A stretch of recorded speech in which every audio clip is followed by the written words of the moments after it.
on a essayé de faire en sorte que, quel que soit l'engin qui émette, que ce soit un téléphone, selon les différents modes d'émission existants, que ce soit un tracker nomade, un tracker simple dans un VL ou un tracker dans un poids lourd, on a essayé de faire en sorte que le tout soit centralisé, qu'il y ait vraiment une synergie à la fois dans l'info et la façon de la traiter. Alors, la plateforme, elle est relativement simple, puisqu'on a donc le centre de traitement et ici les différents terminaux qui vont envoyer l'information.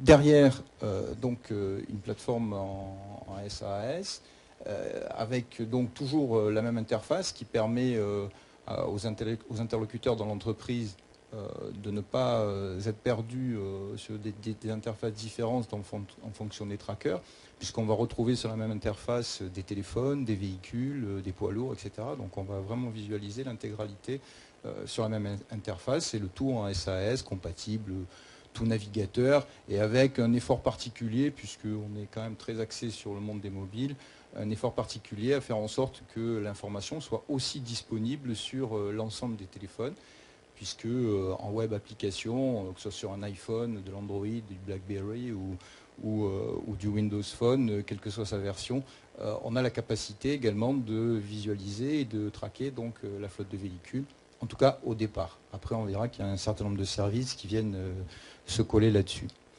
Le positionnement pour nous est double, c'est-à-dire qu'on a à la fois un positionnement B2C et B2B, au travers de sites et d'interfaces complètement différenciées.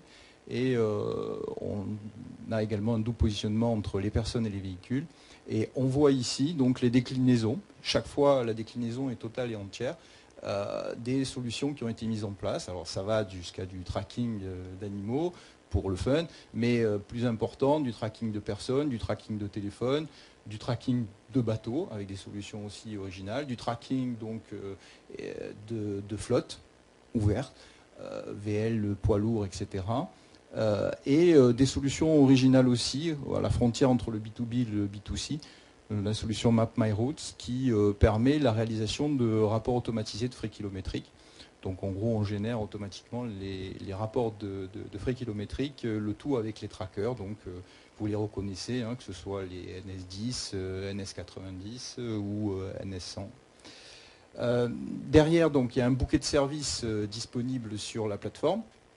Bouquet de services, bien évidemment, la localisation, la cartographie, l'ensemble des rapports et statistiques non figés, puisque effectivement en fonction des demandes ils peuvent évoluer, la gestion des interventions avec des échanges en temps réel, cette fois au travers de mobiles ou de terminaux embarqués, et notamment on a réalisé des systèmes, on le verra tout à l'heure, avec le couple NS200 écran M7 de chez Nomadic.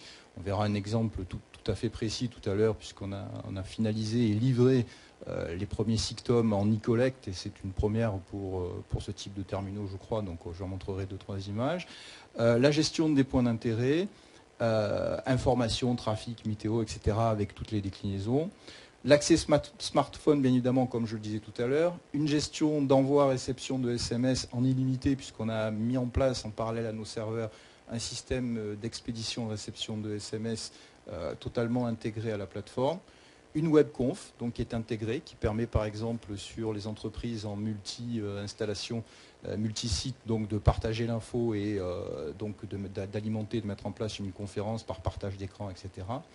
Et puis l'ensemble des informations et traitements comme l'entretien des véhicules, les alertes, alors les alertes dans tous les sens, puisqu'il y a un petit moteur qui permet de fabriquer sa propre alerte. Donc on n'a même pas besoin d'intervenir, on paramètre, ou la personne, si on a un administrateur dans l'entreprise, va le faire par elle-même. Et puis l'ensemble de la collecte des données, ça va être du carburant. Nous sommes en train de déployer un gros système sur du froid, avec un peu plus de 100 trackers, donc avec remontée de température, etc. Le tout affiché aussi sur notre plateforme. Alors les extensions, vous les connaissez puisque on est dans le cadre de Nomadic, c'est la partie donc clé Dallas, la gestion de fluide, la gestion de température et bien évidemment l'écran. Donc comme je le disais, voilà une des premières déclinaisons, donc MapMyMobile.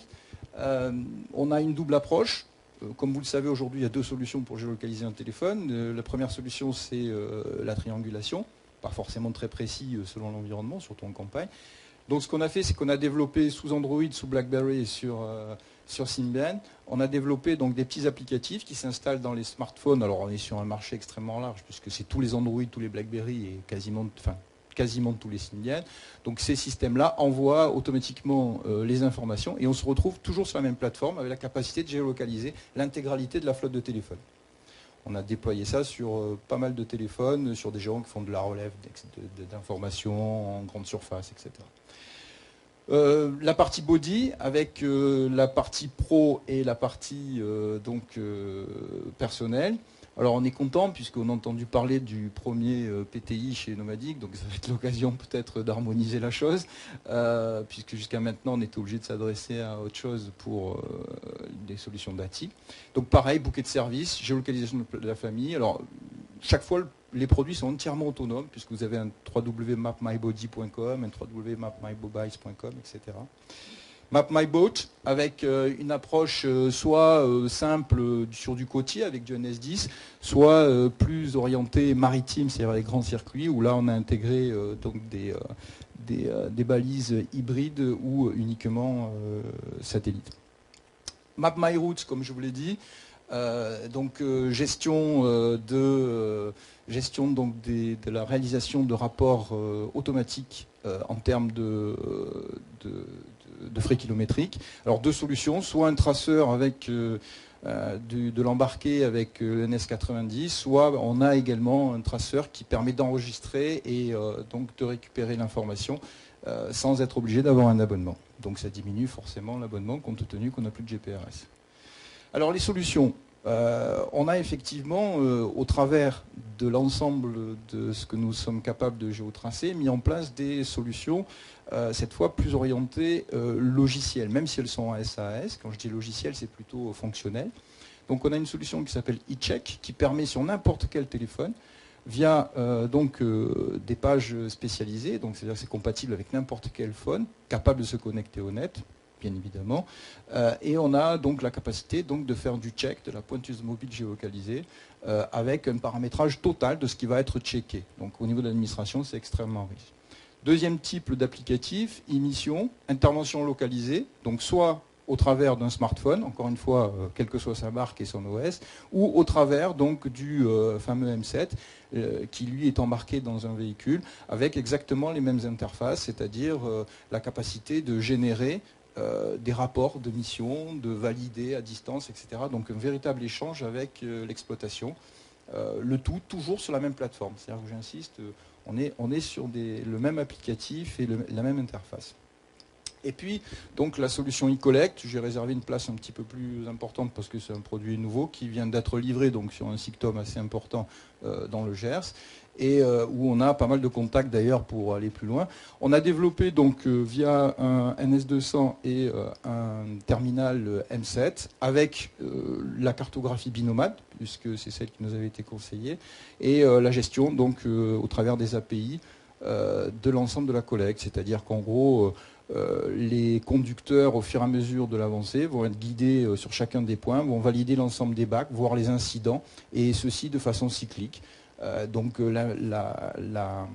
l'exploitation est informée en temps réel de l'avancée de la tournée, des problèmes éventuels, sachant qu'il existe aussi un système de messagerie bilatérale permettant à l'exploitation d'être informé et au conducteur, bien évidemment, également d'être informé. Voilà, bon, pas mal, 28 secondes, donc c'est Mapping Control, www.mappingcontrol pour plus d'informations. Merci beaucoup de votre écoute en tout cas.